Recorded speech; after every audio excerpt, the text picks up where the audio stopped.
Hello dear 4th graders, welcome to your English grammar class.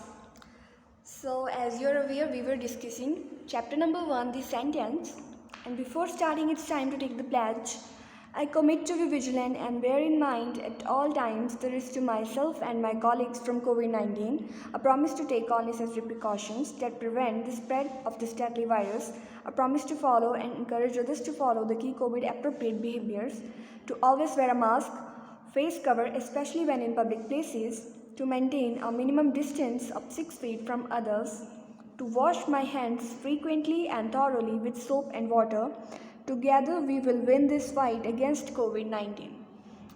So dear students, now let's get back to the work. And so we will continue with chapter number 1, the sentence. So we read about the definition of the sentence. हमने sentence की definition पढ़ी थी.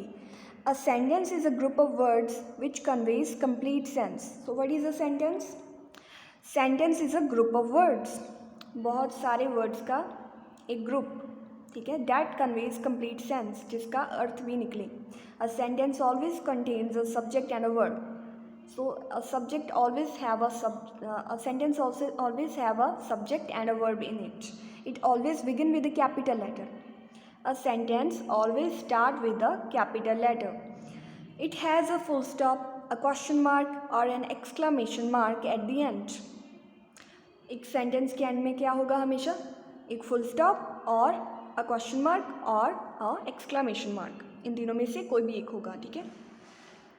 Now we will study about the kinds of sentence. So sentences are of 4 kinds. First kind is declarative sentences. Sentences that state a fact or an argument and end with a full stop are called declarative sentences.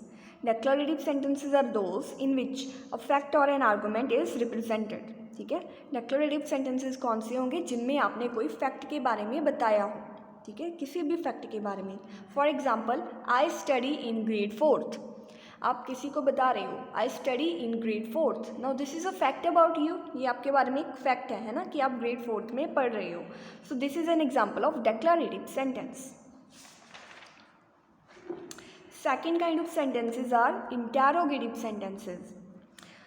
So sentences that ask a question and end with a question mark are called interrogative sentences. Interrogative sentences कौन से होंगे? In which you are asking a question and it is ending with a question mark. Jin sentences में आप कोई question पूछ रहे हो और उसके अंत में एक question mark लगा हो, ठीक है, वो कौन से होंगे? interrogative sentences. For example, what is your name? What is your age? ठीक है, what is your name? इसके end में आप क्या लगाओगे? एक question mark लगाओगे, है ना? So इसमें आप question भी पूछ रहे हो कि आपकी age कितनी है. So this is an interrogative sentence. Another example is who is the governor of your state? आपकी state का governor कौन है? ठीक है, ये क्या हो गया? एक question. Interrogative sentence. Which is the largest land animal? Largest land animal. सबसे बड़ा land animal कौन सा है? So this is also an interrogative sentence. Interrogative sentence के अंत में हमेशा क्या लगा होगा? A question mark. Is it clear? So now third type of sentences are imperative sentences. Sentences that express commands, make requests and give advice and end with a full stop are called imperative sentences. वो sentences जिनमें कोई command दी हो, कोई request की हो, जहाँ कोई advice दी हो, ठीक है, कोई order दिया हो, कोई request की हो, जहाँ फिर कोई सलाह दी हो. These sentences in which a command is made, a request is made or a piece of advice is given are called imperative sentences. For example, be in school by 9 o'clock tomorrow. कल school में 9 o'clock तक पहुंच जाना. Be मतलब पूरे 9 o'clock तक तुम्हें school में पहुंचना ही होगा. So ये क्या है? This is a command. ये एक command बनाई गई है, ठीक है. Please give me a pen. Now please मतलब यहाँ पे क्या है? एक रिक्वेस्ट की गई है ना. Request is made here, please give me a pen. कृपया मुझे एक पेन दे दो. Instead of watching TV all the time, you should spend some time outdoors.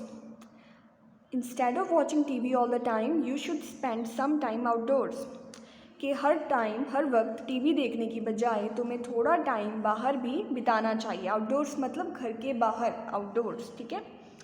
सो यहाँ पे क्या है, ये एक एडवाइस दी गई है, किसी को सलाह दी गई है कि हर टाइम टीवी मत देखते रहो, थोड़ा टाइम बाहर भी जाओ। सो ये क्या है, एक एडवाइस। सो वो सेंटेंस जिनमें कोई कमांड दी हो, ऑर्डर दिया हो, रिक्वेस्ट की हो या फिर एडवाइस दी हो, वो कौन से हो गए, imperative sentences. Now fourth kind of sentences are exclamatory sentences. Sentences that express strong feelings and end with an exclamation mark are called exclamatory sentences. Exclamatory sentences कौन से होंगे, those feelings that comes from your heart. जब आप किसी चीज़ को देखोगे और अचानक से ही आपके मुंह से कुछ निकल जाए, आपने कोई अच्छी चीज़ देखी तो आपके मुंह से निकल गया वाह, right. You observed something, you saw something and something from your heart comes out, right? So those sentences are called exclamatory sentences. For example, what a brave soldier he is.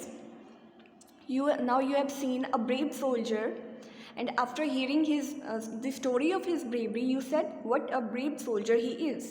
कि आपने कोई ब्रेव सोल्जर देखा और उसकी story के बारे में सुना तो आपके मुंह से क्या निकल गया, what a brave soldier he is, वो कितना बहादुर सोल्जर है। अब आपने क्या देखा, आपने कोई ब्यूटीफुल चीज़ देखी है ना, कोई ब्यूटीफुल जगह देखी, ब्यूटीफुल प्लेस, तो आपके मुंह से क्या निकल गया, what a wonderful sight the hill slopes of the north east are, कि नॉर्थ ईस्ट की जो हिल स्लोप्स हैं वो कितनी ब्यूटीफुल है, right. So okay, what a wonderful sight the hill slopes of north east are, north east की hill slopes कितनी beautiful है।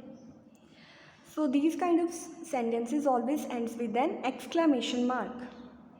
इन sentences के अंत में हमेशा क्या होगा, exclamation mark लगा होगा।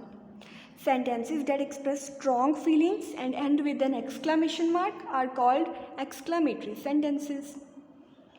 So जिनमें कोई strong feelings को हमने express किया हो और जिनके अंत में exclamation mark लगा हो, उनको हम बोलेंगे exclamatory sentences. Now let's start with the back exercise. Exercise number B. Mention what kind of sentence each of the following is. Insert the correct and punctuation marks too. Now we are given with 12 sentences and you have to identify the kind of sentence. Kind of sentence हमने कितनी तरह के पढ़े, 4 तरह की। Declarative, जिनमें कोई fact बताया हो, Interrogative, जिनमें क्वेश्चन पूछा हो, इम्पेरेटिव, जिनमें कमांड, रिक्वेस्ट और एडवाइस दी हो, एक्सक्लामेटरी, जिनमें कोई स्ट्रॉन्ग फीलिंग एक्सप्रेस की हो, है ना। So these are 4 kinds of sentences. उन्हीं 4 काइंड्स में से हमने बताना है कि ये कौन से हैं। So let's start. He did not go to the market, कि वो मार्केट में नहीं गया। सो ये क्या हो गया, ये एक फैक्ट हो गया, उसके बारे में एक फैक्ट हो गया कि वो मार्केट नहीं गया, ठीक है। सो अगर ये फैक्ट है तो मतलब ये क्या है, डेक्लरेटिव सेंटेंस, और उसके अंत में क्या आएगा, full stop. The car started with a jerk, कि कार स्टार्ट हुई जर्क के साथ। नाउ ये क्या हो गया, this is again a fact. So if this is a fact then this is a declarative sentence, and if this is a declarative sentence we will put a full stop at the end. How hot the water is. Now someone has put his hand in hot water, ठीक है, किसी ने अपना हाथ hot water में डाल दिया, तो उसने क्या बोला, अचानक से उसके मुंह से क्या निकला, how hot the water is, कि पानी कितना गर्म है। सो जो इसमें स्ट्रॉन्ग फीलिंग्स बताई हो वो कौन से होते हैं, एक्सक्लेमेटरी सेंटेंसेस। तो this is N exclamatory sentence and eight the and you will write a exclamation mark. Is it a holiday today. Now someone is asking a question, is it a holiday today, क्या आज की छुट्टी है। सो मतलब इसके अंत में क्या आएगा, एक question mark, and you will write interrogative sentence. Please do not plug flowers. Now please do not plug flowers, that means a request is made here. यहाँ पे एक रिक्वेस्ट की गई है। अगर रिक्वेस्ट की गई है तो ये कौन सा हो गया, कौन से सेंटेंसेस थे जिनमें रिक्वेस्ट की हो, रिक्वेस्ट, कमांड और एडवाइस वाले, imperative sentences. So this is an imperative sentence and it will end with a full stop. Don't touch that umbrella. Now someone is ordering.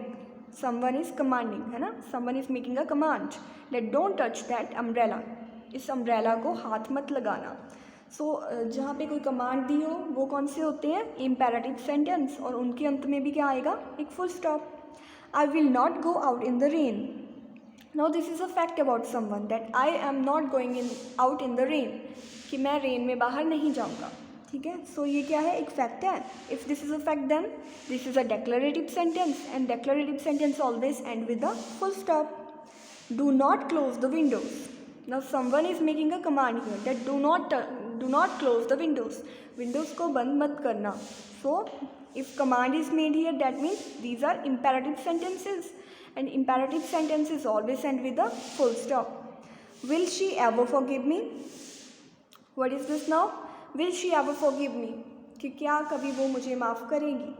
तो ये क्या हो गया, एक क्वेश्चन हो गया, तो इसके अंत में क्या आएगा, एक question mark. So if a question is asked then that means these are interrogative sentences. You should take permission before entering the classroom. Now someone is giving an advice कि you should take permission before entering the classroom. Classroom में आने से पहले तुम्हें permission लेनी चाहिए। तो इस सेंटेंस में क्या है, एडवाइस दी गई है, एंड जिसमें एडवाइस दी गई हो वो कौन से होते हैं, इम्पेरेटिव सेंटेंसेस, एंड इम्पेरेटिव के अंत में हमेशा क्या आएगा, एक full stop. Now 11th and 12th, ठीक है, यहाँ पे क्या है, स्टॉप। स्टॉप क्या हो गया, किसी को बोलना रुको, ये क्या हो गया, एक कमांड हो गई, किसी को कमांड देनी। सो ये भी कौन सा हो गया, imperative sentence. Shut the door, door को बंद कर दो, ये भी क्या होगी, कमांड होगी, शट द डोर। सो ये भी क्या हो गया, imperative sentence. So this is all for today dear students. Make sure you are writing this work on your book and the definition of sentence, declarative sentence, interrogative sentence, imperative sentence and exclamatory sentence on your notebook, on your fair notebook. This work should be written on your book only, and these definitions should be written on your fair notebooks. So all the very best dear students, thank you.